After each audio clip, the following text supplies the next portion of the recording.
Assalamualaikum warahmatullahi wabarakatuh. Apa kabar anak-anakku sekalian? Semoga kalian semuanya dalam keadaan sehat walafiat.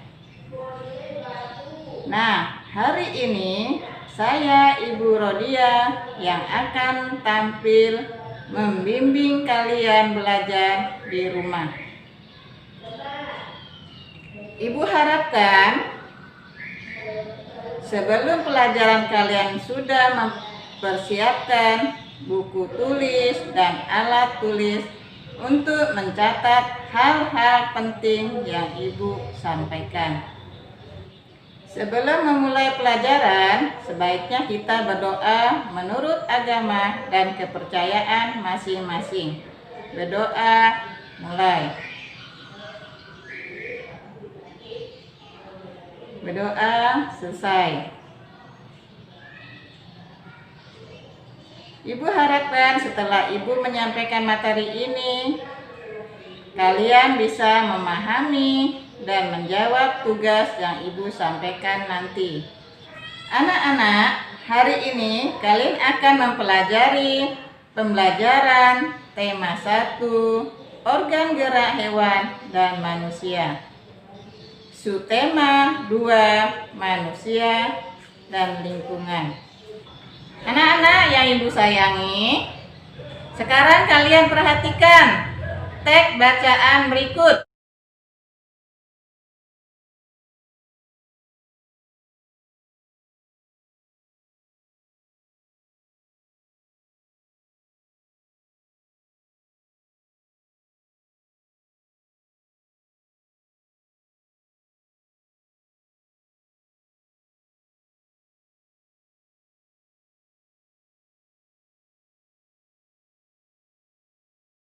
Teks bacaan ini berjudul Nilai-nilai Pancasila. Dalam teks ini terdapat ide pokok.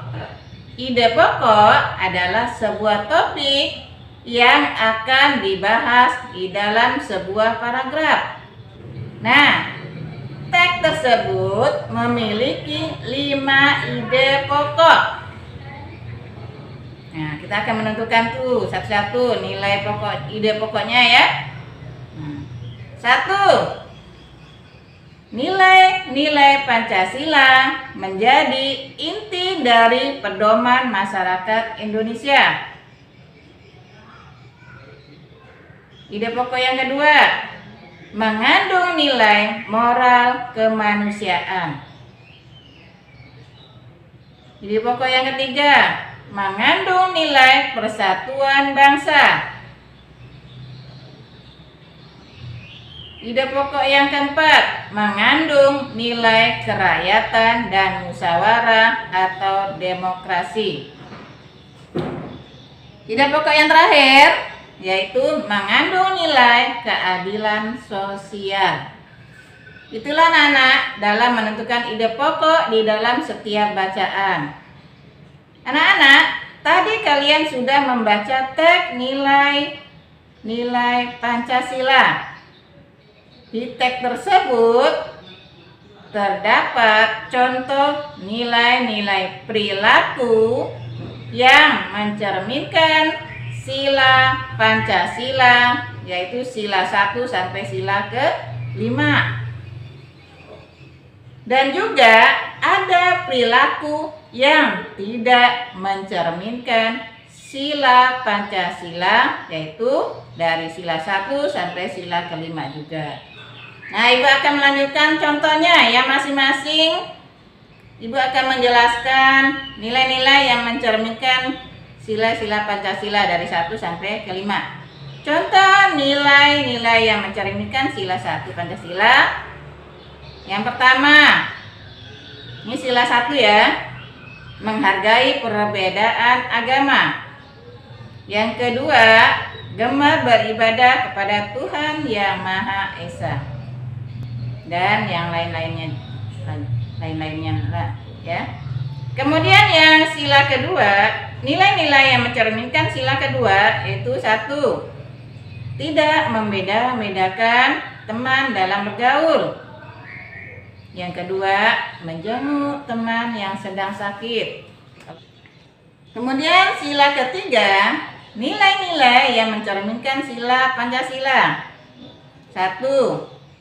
Gotong royong membangun jembatan.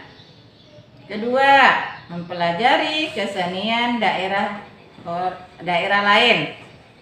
Kemudian kita lanjutkan dengan sila keempat yang mencerminkan sila keempat. Contohnya, 1. Menghargai pendapat dan menerima saran orang lain. Yang kedua, musyawarah mufakat. Sila kelima, nilai-nilai yang mencerminkan sila Pancasila. 1. Menjunjung tinggi nilai kekeluargaan. Yang kedua, menghargai hasil karya orang lain. Sila keempat yang tidak sesuai dengan sila keempat, tidak mau menghargai pendapat orang lain. Jadi kalau kita punya kawan berpendapat, kita hargai, ya, jangan kita kamu nih jelek pendapatnya, enggak mau. Nah, itu enggak boleh, itu tidak mencerminkan sila keempat, ya. Kemudian yang kedua, tidak mau bermusyawarah mufakat. Kalau ada persoalan, enggak mau dia, ya, masalahnya diselesaikan dengan musyawarah, itu tidak baik. Harus diselesaikan dengan musyawarah, ya anak-anak, ya. Kemudian yang terakhir, nilai yang tidak mencerminkan sila kelima. 1. Tidak menghargai hasil karya orang lain. Tidak boleh itu anak-anak, ya. Kita harus menghargai hasil karya orang lain. Yang kedua, tidak mau menjunjung tinggi nilai kekeluargaan. Itu harus anak-anak, tidak boleh tidak menjadi. Baik anak-anak, sekarang kalian perhatikan gambar berikut. Ada gambar apa ini anak-anak? Nah, ini adalah gambar otot manusia. Ingat anak-anak, otot manusia ada di mana anak-anak? Ya, otot manusia ada di dalam tubuh manusia, ya. Nah, di dalam diri kalian ada juga otot, ya. Untuk apa anak-anak otot? Untuk fungsinya untuk bergerak, ya. Kalau tidak ada otot, bagaimana manusia akan bisa bergerak? Nah, sekarang Ibu akan menyebutkan macam-macam otot manusia. Otot manusia ada 3, ya. 1. Otot polos. 2. Otot lurik. 3. Otot jantung. Sekarang Ibu akan menerangkan, ya, satu persatu tentang otot polos. Apa otot polos itu anak-anak? Otot yang bekerja tanpa kesadaran kita. Otot ini terdapat pada organ-organ bagian dalam tubuh anak-anak, seperti saluran pencernaan kemih, ya. Kemudian ada di pembuluh darah kita, darah pembuluh nadi, kemudian pembuluh balik. Gerakan otot ini lambat ya anak-anak. Kalau polos, ya, gerakannya otot ini lambat, tetapi tidak mudah lelah, ya. Kita lanjut. Otot lurik. Otot lurik adalah otot yang menempel pada rangka tubuh manusia. Otot ini melekat pada rangka. Rangka itu sama dengan tulang anak-anak. Jadi otot lurik ini melekat pada rangka atau tulang anak-anak. Tulang kita ini anak-anak, ya, dalam tubuh kita ini, ya. Otot ini melekat pada rangka, bergerak secara cepat anak-anak bergeraknya, ya, tetapi mudah lelah. Itu perbedaannya, ya. Kemudian yang terakhir nomor 3 yaitu otot jantung. Otot jantung adalah otot yang bekerja secara terus-menerus anak-anak, tanpa istirahat. Otot jantung ini merupakan perpaduan antara otot dan inti lurik dan otot polos. Karena apa anak-anak? Karena adanya persamaan. yang ada di dalam jantung. Misalnya memiliki sisi gelap terang dan inti selnya yang berada di tengah, ya. Itu. Kemudian otot jantung memiliki banyak cabang anak-anak. Jadi ototnya itu bercabang-cabang kalau otot jantung, ya. Kemudian kita lanjutkan mengenai macam-macam gerak otot. Sinergi dan antagonis. Otot sinergis adalah dua otot atau lebih yang bekerja bersama-sama dengan tujuan yang sama. Otot ini berkontraksi bersama dan berelaksasi bersama juga. Misalnya otot antar tulang rusuk. Nih rusuk kita nih, depan badan kita, rusuk. Yang bekerja bersama-sama ketika kita menarik napas kita. Ya.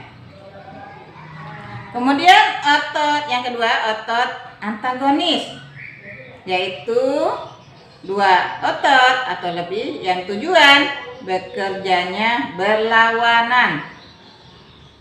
Jadi kalau otot antagonis itu tujuannya kerjanya berlawanan anak-anak. Jadi sistem gerak manusia itu ada 3 anak-anak. Tulang atau rangka, otot dan sendi ada 3. Organ penyusun gerak yang disebut rangka manusia yang terdiri dari 3 bagian. Terdiri dari 3 bagian, yaitu kepala atau disebut dengan tengkorak anak-anak. Kemudian badan.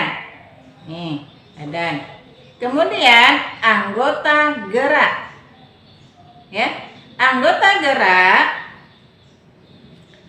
terdiri dari ini, tangan dan kaki. Ya. Kita lanjutkan. 1. Rangka bagian kepala atau tengkorak ini. Bentuknya bulat anak-anak. Kemudian rangka kepala meliputi tulang pelindung otak. Nah, jadi kepala ini untuk melindungi otak dan tulang tengkorak wajah kita. 2. Rangka badan. Nih, rangka badan dari tulang leher. Mana leher nih? Nih leher nih, ya. Sampai dengan tulang ekor. Mana tulang ekor anak? Belakang ini. Nah, ya. Ekor, ya. Terdiri dari tulang rusuk dada, tulang bahu, tulang selangkah, ya, tulang belikat. Nih, tulang belikat, ya. Dan lain-lain. Yang ketiga, rangka anggota gerak tersusun atas 2 lengan dan 2 kaki, ya. Tulang panggul, mana tulang panggul nih? Ya. Tulang paha ujung dihubungkan oleh tungkai bawah yang tersusun atas 2 tulang, yaitu tulang kering atau disebut dengan tubia, tulang betis atau fibula, dan tulang tempurung lutut disebut patella. Anak-anak, kita tahu bahwa aktivitas manusia sehari-hari pasti melakukan banyak gerakan, seperti orang pergi ke kantor kependudukan. Anak-anak, sebagaimana kita ketahui, jumlah penduduk Indonesia sangat besar, lebih dari 250 juta jiwa. Jadi yang terbesar penduduknya di Indonesia adalah Pulau Jawa, ya anak-anak ya. Selain Indonesia padat dengan penduduknya, Indonesia juga memiliki kenampakan alam yang sangat beragam anak-anak. Baik keragaman alam yang asli maupun keragaman alam buatan. Kenampakan alam buatan, misalnya contohnya seperti persawahan, tahu sawah anak-anak? Perkebunan, pemukiman penduduk, kemudian waduk, bandara, dan lain-lain. asli. Contohnya gunung, laut, sungai, ya, selat dan sebagainya.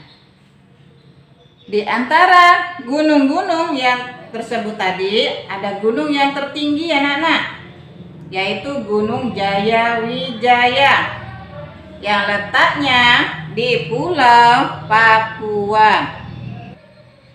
Kenampakan alam di daerah dataran tinggi, ya, kenampakan alam di daerah dataran tinggi pada umumnya berudara sejuk anak-anak. Sedangkan dataran rendah, ya, udaranya panas.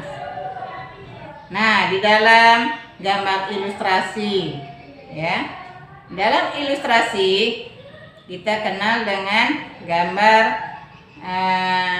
cara membuat ide pokoknya. Jadi kalian harus tahu juga apa itu ilustrasi, gambar ilustrasi. Gambar ilustrasi adalah gambar di mana digunakan untuk memperjelas ide cerita atau narasi. Fungsi dari gambar ilustrasi ini anak-anak adalah untuk memperkuat, memperjelas, mempertegas, dan memperkaya sebuah cerita atau narasi, atau memudahkan dalam memahami sesuatu keterangan atau memperjelaskan sebuah tulisan. Pada dasarnya, pembuatan gambar cover sama dengan pembuatan karya seni rupa. Demikianlah anak-anak pelajaran hari ini. Semoga kalian paham dan jelas apa yang telah Ibu sampaikan. Ibu mohon maaf apabila dalam menyampaikan pelajaran hari ini ada kekurangannya. Anak-anak, Ibu mengharapkan kepada kalian semuanya harus jaga kesehatan ya anak-anak ya. Semoga belajar di rumah dengan baik. Sampai jumpa di pembelajaran berikutnya. Ibu akhiri, assalamualaikum warahmatullahi wabarakatuh. Sampai jumpa anak-anak.